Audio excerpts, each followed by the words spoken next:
Hello YouTube, my name is Nero, and today we have some Star Wars Battlefront. We're actually playing in the beta. I actually got early access to this beta. A code was sent to me from LucasArts. Well, I think LucasArts sent the code to Machinima, and the Machinima sent it to me saying it was from both of them, right? I guess that's the full disclosure on that. Neither one of them actually expects me to do anything with it, although I am making some videos of the Star Wars Battlefront beta on my Let's Play channel where I'm just kind of playing through it live. So if you guys want to check out that kind of stuff, feel free to go over to youtube.com/NerosLet'sPlays and check that out. But regardless, we have some Star Wars Battlefront beta footage for this week's episode of Dear Nero. This is actually the second episode of Dear Nero that's gone up today. I did two of them in one day to kind of make up for the lack of Dear Nero for last week. So those guys that are fans of the show, 2 episodes in one day, I think that's definitely pretty nice for some of you guys out there that really enjoy the show. And let's hop into here because we still have a lot more great questions. We covered a lot of great questions in the previous episode, and we have a lot more for this one. So hopefully you guys will all sit back, relax, and enjoy the video. Put your feet up, go grab yourself a beverage. I know some of you guys watch this on your television. You just sit back and relax. You know, we're going to have a fun episode here while we show some Star Wars Battlefront footage there in the background. And I suppose to kind of start the video up, I didn't really get a question about this because I don't think people understood that I had access to the beta. To kind of answer the questions, what do I think about the beta so far? I think Star Wars Battlefront, I've been playing on PC, is a fantastic looking game. It's one of the best looking games I've ever seen. Now that may be due to the fact I'm on a new monitor, I have a new graphics card, I'm playing in the highest possible settings. I love the way the game looks, so I think across the board, like even on console, people are saying that Star Wars Battlefront is a fantastic looking game. How's the gameplay? It's very Battlefield/Titanfall-esque, in my opinion. It reminds me a lot of some elements of Battlefield, some elements of Titanfall, and I worry that it's going to be too much like Titanfall in that the beta itself only has 4 weapons currently for us to play with, right? Right now there's only 4 weapons for us to play with, and I'm hoping that's not all the weapons, right? Please say this isn't like Titanfall and that this is all the weapons that we're going to have, because we had access to, what was it, like almost the same amount of weapons in the Titanfall beta, and we're like, oh yeah, they're just giving us a very limited number of guns here in the beta, and when the game actually comes out, there's going to be a lot more guns, right?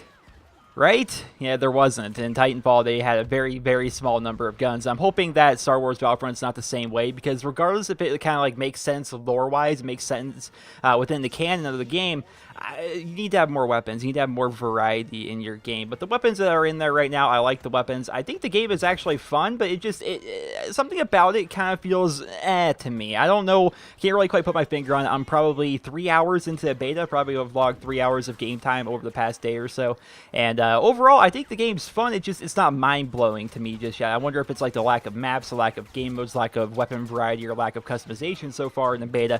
But right now, it's like, it's okay. And I'm definitely interested to see what you guys think about the beta when you guys actually have access to play it. I think the open beta starts tomorrow where everybody can get in. So hopefully you guys will all try it out and let me know your opinions on the game. But until then, let's hop into this week's episode of Dear Nero. First question, he is going to write: Dear Nero, do you think that taking a campaign out of previous generation consoles was the right decision to do, and do you think the price reduction is fair? I think since they took away 1/3 of the game, they should take away 1/3 of the price, so I wanted to hear what you think. Michael from the Music City. Michael is, of course, referencing Black Ops 3, which is confirmed to not have a single-player campaign for those of you that are playing, or planning on playing, I suppose, on the Xbox 360 and on the PlayStation 3. They did a price drop. They dropped the price of the game from $60 to $50. It's going to cost you $49.99 of your American money, and I'm not sure what that translates to in other countries, but they basically took $10 off of the game for not including the entirety of the campaign. I feel as though that price drop is warranted, but I don't think it's nearly enough. If you're taking out the entirety of the campaign, right? Campaign gone, no single player whatsoever for these guys, and they're also stripping away a lot of other features from the multiplayer itself. Who knows if they're also going to be stripping away features for zombies. If they're going to be taking out so many features, shouldn't there be a bigger price drop? Because what they're essentially saying right now is, yeah, all those multiplayer features that aren't going to be able to be in the multiplayer, for example, the gunsmith, you're not going to be able to create your own camo on the 360 and the PlayStation 3. Like, that stuff is not going to be there. And if they're taking out that, and they're taking out the campaign, you would think that's a lot more than $10 worth of a $60 game. If you think of the game itself and you want to break it up into sections, I would say that the multiplayer is probably the biggest one for most of us, and then the second game mode, the secondary game mode, which would be like Extinction or Zombies or something along those lines, is probably the second most played aspect of the game, and then the campaign would be the least played aspect of the game. And I gotta say, like, what number would you put on that? Would you put $40 on the multiplayer, $10 on the zombies, and $10 on the campaign? Like, how would you end up doing that? How would you factor that out? Would it be $30? I'm sure for some of you guys, it's like $50 is for the zombies. That's all you're going to play. But is it worth $10? Like, they're only dropping $10 for a game that is going to be ridiculously lackluster in terms of features as compared to its Xbox One and its PlayStation 4 counterparts. Like, they've removed a ton of features, and they're only making it $10 less. I think that they should drop the price down even more. But at the end of the day, Call of Duty is a business, and Activision is in the business of making money. So the idea of them dropping it down to $40, which I think would be kind of the sweet spot for Black Ops 3, sure, you could probably drop it to $30 if they're removing, again, so many of these features. But I think a $39.99, $40 Call of Duty Black Ops 3 for 360 and PlayStation 3 users would probably be a fair price. But they're right now having it up there at $50, and if the consumer kind of votes with their wallet and decides not to purchase the game, perhaps they'll give it more of a price drop. Because we've seen if a game's not moving, Activision is willing to drop the price. You look at the prices for Call of Duty Ghosts, you can buy the thing brand new for $20, the exact same price as Call of Duty 4, which is horrible. Keep in mind how terrible that is. Call of Duty Ghosts, a game that just came out right before Advanced Warfare, is the same price as games that came out, back when I was in high school. So that's kind of funny if you ask me. Well, let me know in the comments, how much do you think, regardless if you are an owner of an Xbox 360 or PlayStation 3, even if you don't plan on playing Call of Duty on either of those consoles, how much do you think is fair? What price do you believe would be fair for Xbox 360 and PlayStation 3 users to pay for a stripped-down version of Black Ops 3? I feel as though $40 is kind of that sweet point. I would like to hear your guys' opinion on that as well. Next question, he is going to write, Dear Nero, do you think that Call of Duty esports should be on the PC and not on console? Sam from Australia. So Sam has a point in that a lot of competitive esports are played on the PC, but the thing about Call of Duty is not very much a PC game. It really isn't. I'm sure there's some of you guys out there that do play Call of Duty on the PC and you guys quite enjoy it, but you look at the overall player numbers, man, the number of people playing on PC compared to console is just ridiculous. Like, there's gonna be like 5,000 people playing on PC on a good day as compared to the hundreds upon hundreds of thousands of people that are on one particular console. You look at the amount of people playing Black Ops 2 on PC versus the amount of people playing Black Ops 2 on the PlayStation 3. It's kind of ridiculous, the disparity in the numbers there. I think it'd be interesting if they were to go over to that, because as we all know, and regardless if you're a console player or a PC player, we all know that people with keyboard and mouse are much more accurate than people with a controller. That is just the very nature of it. If you have a mouse, it is much easier to be accurate if you are good with a mouse. Like, if you have somebody that's like an amazing PC player versus somebody that's an amazing console player, the PC player is generally going to win. And there's actually been examples of that. You can look this up for yourselves, where a game will be kind of cross-platform in that it will work on like the Xbox 360 and on the PC. So PC players and 360 players will be facing each other in the same game. Like, they're always going to be thrown in together, and they quickly learned that was a horrible idea because the people that are playing on PC just demolished the people that played on the console. Just because the keyboard mouse is much more accurate, it's much easier to stay on target if you're good at it, that is. Of course, you're not just going to be amazing at PC like right away, but that's generally how it works. I think it'd be interesting if they were to move to PC, but overall, I don't see any real reason for them to do it. They have a massive following, even though they mainly do all their competitive stuff on console. Now, actually, yeah, every like major event is a console event. Very rarely do we see any kind of like competitive PC play. But although I will admit, I like some of the PC stuff. I used to like watching Call of Duty 4 Pro Mod. And if you guys are aware of what Call of Duty 4 Pro Mod is, it's basically like a modded version of Call of Duty 4. Picture it a lot like Counter-Strike. And that's the reason why, like, now that I have a new graphics card, I got a GTX 980. Now that I have this new graphics card and I have a new monitor and stuff, I think I'm going to give CSGO a try. I'll probably be terrible at it, but I want to try it out just because when I watch people play, it reminds me so much of Call of Duty 4's Pro Mod. But then again, what came first? I really don't know. Which came first? Was COD 4 Pro Mod out before CSGO or Counter-Strike in general? Like, I really don't know. But regardless, I like how there's similarities between the two. Some of the features that I really liked about COD 4 Pro Mod are features that are also in CSGO. So I think I'm going to give that game a try. It looks interesting. But yeah, there's really no reason for them to switch over to the PC. And if you're a PC player, you know the Call of Duty really isn't trying to market to them. But if you like to play Call of Duty on the PC, more power to you. Just don't expect esports to make a transition away from console. I mean, right now it's between which console. Originally it was Xbox, then it went over to PlayStation. And the idea of like trying to get them to go over to PC, which doesn't have like a unified brand, like what is PC? What is PC? It is just a bunch of different companies all thrown together. Right, that's what PC is, as compared to Xbox, which is Microsoft. Microsoft pays Call of Duty to be able to have the esports stuff, or at least they did. Now Sony's paying them a bunch of more money, so the esports stuff is on the PlayStation side of things this go around. So there's no face behind PC. There's really no way I can ever envision Call of Duty esports ever coming to PC gaming. Next question, he is going to write, Dear Nero, what are some games that you are most excited for in 2015 to 2016? I am really excited for the new game Rainbow Six Siege, Black Ops 3, and the new Battlefield game of 2016 and more. P.S. Do you use control freaks? And this person did not leave his or her name.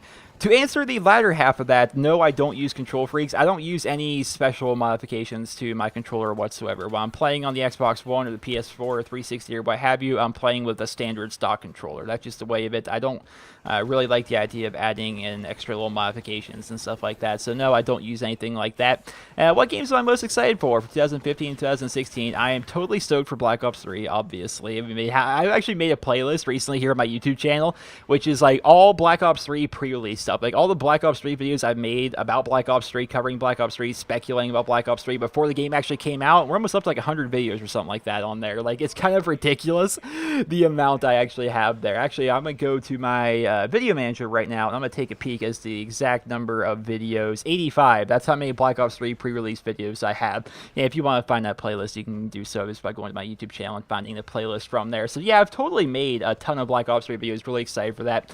Fallout 4. I am stoked for Fallout 4. Do not get me wrong. I am stoked for Fallout 4. That is going to be sick. I am really excited about that game. I've been wanting a new Fallout game for ages, and that's coming from somebody that's not even a Fallout fan. Like, I try to get into Fallout New Vegas, and it looks great. There are mods out there, but I'm just not sure which mods to get, and the game is really, really outdated, and it feels very old. And I'm just like, gosh, I want to get into this, but I'm really having a hard time getting into it, and I feel like if they were to release a new Fallout game, I would, like a fresh start, I'd be able to really get into it. And that's exactly what they're doing, and I'm really excited for that, and really excited to see what that's going to be all about. Doom, I think I've talked about Doom before. We only saw a bit of it at E3. I don't even know if there's a release date for Doom set so far, but I'm really excited for Doom. What we saw of it at E3 looked fantastic. Star Wars Battlefront, which is the gameplay we're seeing here, was a game I was really excited for. As I'm playing the beta, I find myself a little bit less excited for it, because the beta hasn't been mind-blowing for me so far. By no means is it a bad game, it just hasn't been mind-blowing, but I'm still looking forward to this game when it makes its full release, where we're going to have a lot more maps, a lot more modes, a lot more everything, basically. I think that's going to be pretty fun. And those are, I guess, the main games I'm really looking forward to. The new WoW expansion drops sometime next year. Sometime they're going to be making more announcements about that, so that's definitely going to be cool, but we don't know too much about the date of that. So those are basically the games that I'm really looking forward to. Hopefully, Gearbox announces like a Borderlands 3. That would be pretty cool. They have that new game coming out. It's an FPS game. What in the world's the name of that evil thing? I don't even remember what it's called, but that game looks interesting. I'll definitely give that a bash. Of course, Blizzard has their new FPS game as well, which those games are going to be basically the same, so I'll give those games a bash, but I'm not nearly as excited for those as I am like Black Ops 3 and Fallout 4 and Doom and things like that. So those are the games I'm excited for. Let me know in the comments, what games are you guys most excited for? And also, you mentioned the Battlefield game of 2016. I'd be interested to see what that's going to be about, because Battlefield Hardline, I think I made pretty clear, wasn't exactly for me. I was a big fan of Battlefield 4, but Hardline, just the Cops and Robbers feel got old really quick for me. Now, I wanted a war game, a real nitty-gritty war game that gave you that same feelings that you got while playing Battlefield 4 or any of the other previous Battlefield games, where you're in the stuff, man, you're behind enemy lines, you just crashed your helicopter in the jungle, and now you're all by yourself trying to get back to civilization where your teammates are at, little things like that. Like, I didn't have that while people are running around, in cop cars chasing people and stuff. So I thought Hardline was okay. I like Battlefield 4 a lot more, and if they do announce another Battlefield game, which I don't believe there's been an announcement so far, I'm definitely hoping that it's going to be something along the lines of what was Battlefield 4, maybe another going old school, like a Vietnam, Battlefield World War II. That would be so cool. Oh my goodness.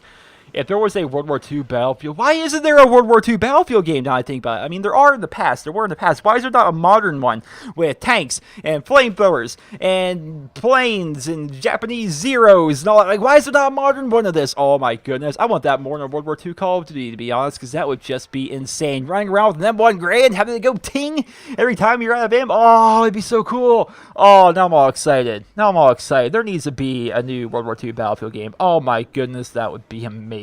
Holy crap.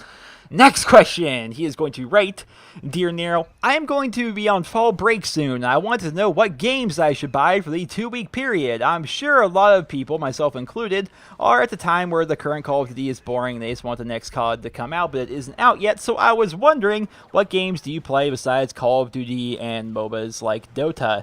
I was thinking of Borderlands, but I don't know if that'll last me until Black Ops 3 release, so what would you recommend? Malcolm from the Valley of the Sun. P.S. To send questions from a mobile device, you just have to request the desktop site from a browser. So that's interesting. So if you go to a browser on a mobile device and you just hit request desktop and I get the desktop version, you'll be able to send messages from there. So if you've been wanting to send a message from Dear Nero but just never really knew how, well, now you know. It's pretty simple. So what games would I recommend? What games have I been playing? So obviously I play Call of Duty. I definitely recommend World at War Custom Zombies, which is, we used footage of that in the previous episode of Dear Nero. I recommend that if you guys have never actually tried that. If maybe you're a PC gamer, I think that would be pretty cool if you guys would try it out. I've recommended it a number of times, but buying Call of Duty World at War is a great investment on the PC because you get a ton of zombie maps for free, and if you're a big Zombies fan, it's pretty cool. I definitely recommend that. If you're looking for console stuff, I would recommend Borderlands. I haven't been playing a ton of console games. I've been playing a lot of Madden 16. I'm doing a series on my Let's Play channel. I've been playing a lot of Madden 16, but aside from that, I have not been playing a ton of console games. You know, I would recommend Madden. I would recommend Borderlands. You said you maybe want to try out Borderlands, but you're not sure if that's going to last you until the release of Black Ops 3, which is like a month away. I think it could totally last you a month. If you get into Borderlands 2, like ask any Borderlands fan, if you get into that game, it'll last you. It'll last you. It's lasted me several years. I'm starting to get the itch to go back again. You know, it's a very fun game. I definitely enjoy that game a lot. If you're looking for PC stuff, basically anything Blizzard I have found is just been fantastic. I've been playing, WoW is obviously fun. It's been a game around. It's been around for like 10 years. Like WoW is just like the MMO game. I've been playing a lot of Heroes of the Storm, which is like my preferred MOBA style game. I like that a lot. I've been dabbling in StarCraft 2, dabbling in Diablo 3. Those games are all great. Basically, anything Blizzard related is pretty fun. Allow me to open up my Steam directory here because I have a lot of games that I've played. I just lose track of like what all they are. Right now I'm basically playing nothing but Madden and Blizzard games. But some games I have on PC, if you're interested about that, games I can recommend. Civ 5. If you don't have Civ 5, you never tried Civ 5, what's wrong with you? Game's amazing. Cities Skylines, if you're looking for a city builder game similar to SimCity, but way better. Daisy Standalone's a pretty good one. Game Dev Tycoon won't last you until Black Ops 3, but it's a good game for the low price that it is. And those are just some of the games I have right now. And yeah, I recommend definitely all of those games. I'm one of those guys that I don't play like a wide variety of games. I basically play a very small number of games. I play those games ridiculously. Like, I got a bunch of games during the Steam summer sale, and I'm yet to even install any of them. For example, I'm yet to install The Walking Dead Season 2. I'm yet to install Wolfenstein The New Order or Wolfenstein The Old Blood. I'm yet to install The Stanley Parable. I'm yet to install This War of Mine, which I'm very interested in. I'm yet to install Trials Fusion. Yet to install Stalingrad, which is going to be a World War II RTS game. Sniper Elite Nazi Zombie Army 2. I played through the whole first one. There's a whole Let's Play of it here on my channel. Yet to even install it. CSGO, yet to install it.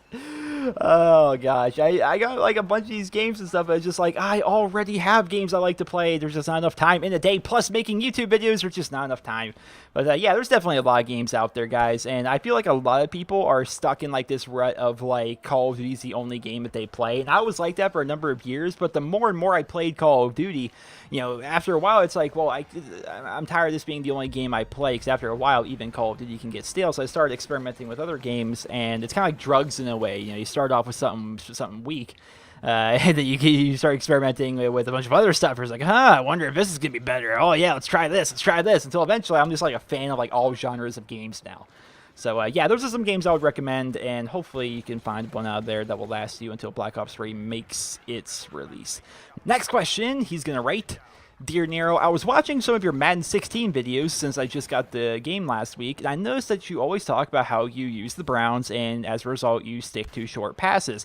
Do you think that the way Travis Benjamin has been playing, that will change? Also, What do you think about the Browns' decision to bench Johnny Manziel from RJ? RJ. So the Johnny Manziel thing, I think it's annoying. First things first, I think that is the most annoying thing in the world. Which I guess in hindsight, like in terms of sports, it's always hard to tell, right? It's always hard to tell who's gonna be good, who's gonna be bad, and whatnot. I actually recently rewatched an old video of mine that I made ranting about how Trent Richardson was traded to the Indianapolis Colts. I'm like, look at this. That's all the Browns do.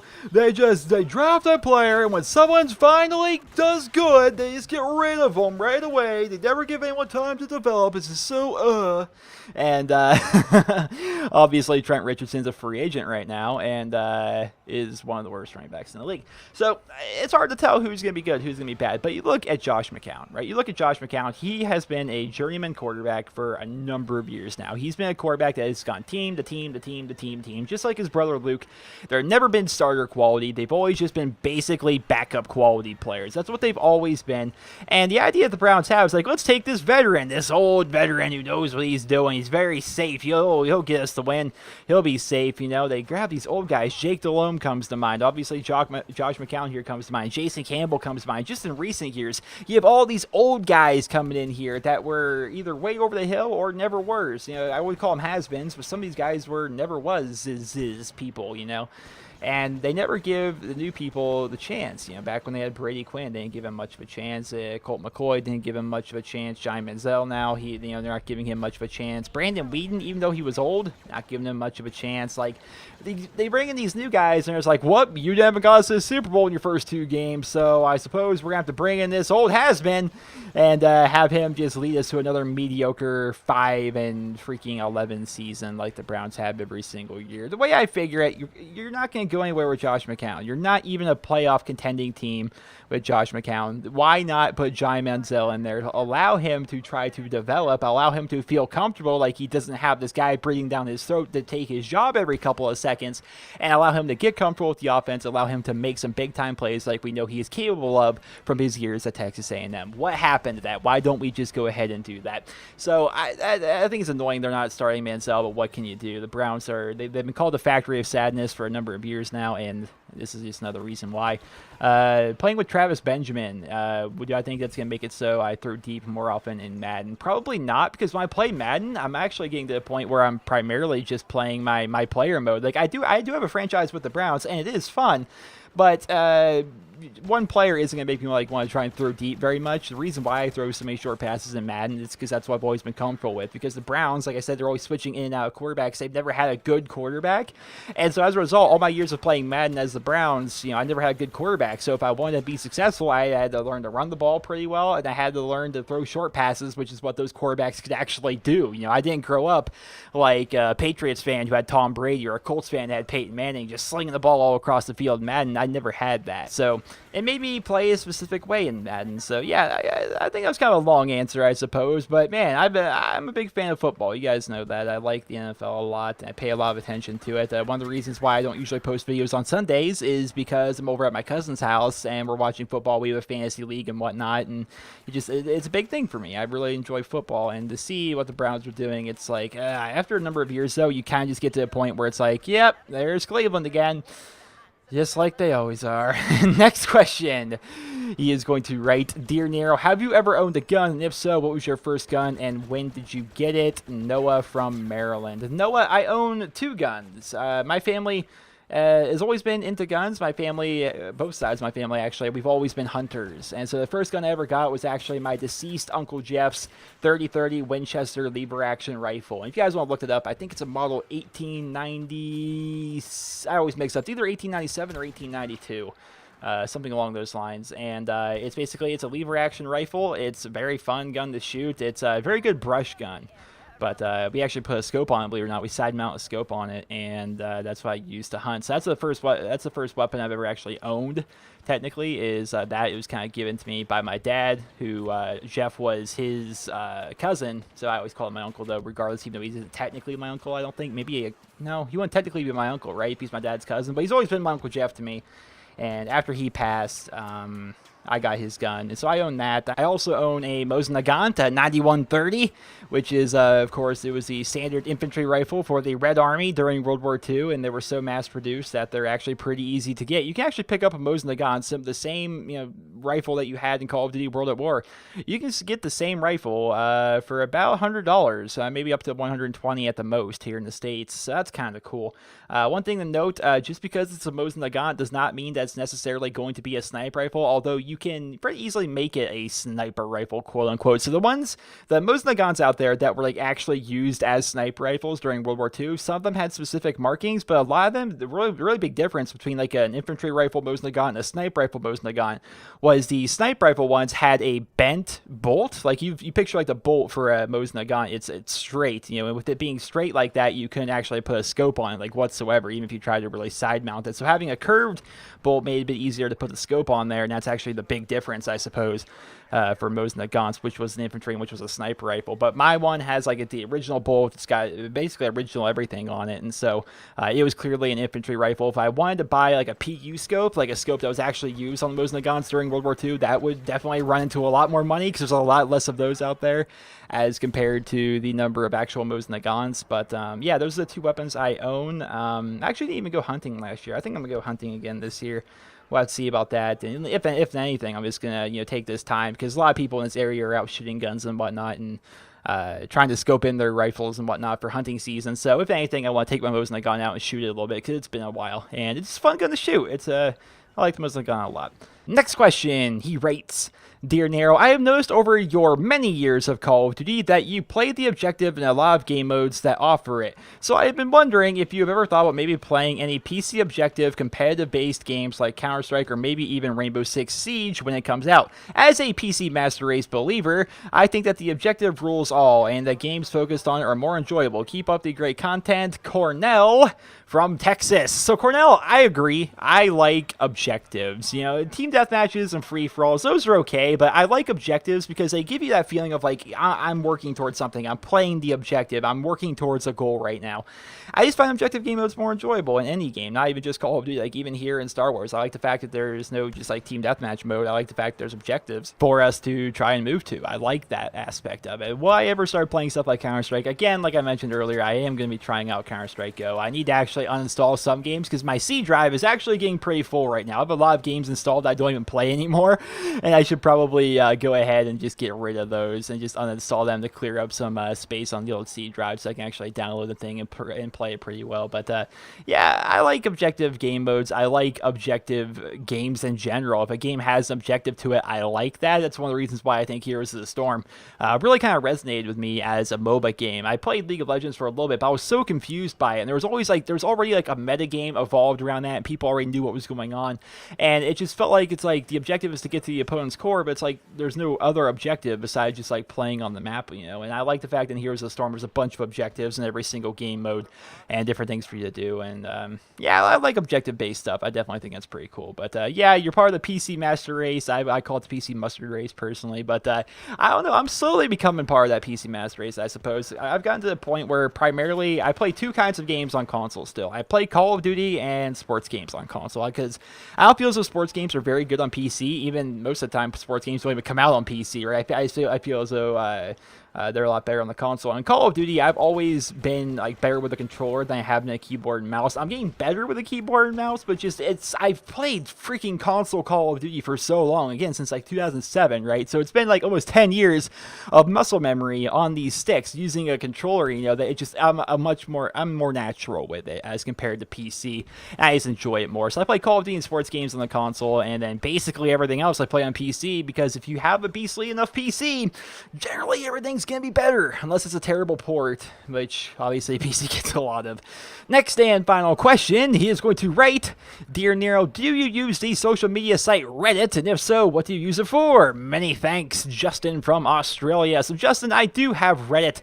I do not frequent it nearly as much as the rest of the internet. Everybody seems to love Reddit, but for me, I go there when I'm bored and I just want to read interesting things, and that's really what Reddit is for me. Like, I actually have a lot of, what I like about Reddit is how you can kind kind of customize it once you actually make your own profile. And I do have a Reddit profile. I'm not going to let you know what it is, because then people will stalk me and see all the things I'm commenting on and following and whatnot. But for the most part, I mean, it's nothing embarrassing. Some of these subreddits I'm following, so of course, like all of the Call of Duty subreddits, I follow the Borderlands ones, Borderlands 2, Borderlands pre-sequel. Battle Stations is a really fun one. I like Battle Stations because it's basically, if you haven't seen r/Battle Stations, it's like just pictures of people's setups, like gaming setups. Like, this is, you know, these are my monitors, this is my keyboard, this is my mouse, this is how everything's set up. You know, it's nice to look at that kind of stuff. It just, I don't know, it's fun to see how other people have their setups. I mean, in reality, most of us are just behind the computer right now. It's interesting to see what everyone else's computer kind of looks like.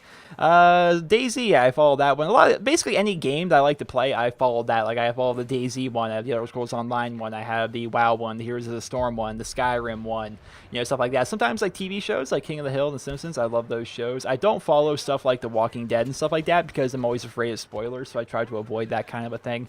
And aside from that, just some of your standard ones, like Explain Like I'm 5, IAMA, which is hard to say sometimes, things like that, just your standard Reddit stuff. I don't get on Reddit too much, but I do use it on occasion, like a couple times a week, I suppose. If I'm like, hey, I'm bored, I have downtime, all this video renders, let's go browse Reddit and see some cool stuff, because there's generally going to be some really good stuff over there on Reddit. Well, ladies and gentlemen, that is going to conclude this week's episode of Dear Nero. I hope you guys all enjoyed it, and if you did, remember to leave a rating where you guys feel it deserves. And if you guys would like to submit your questions for next week's episode of Dear Nero, it's a very simple process.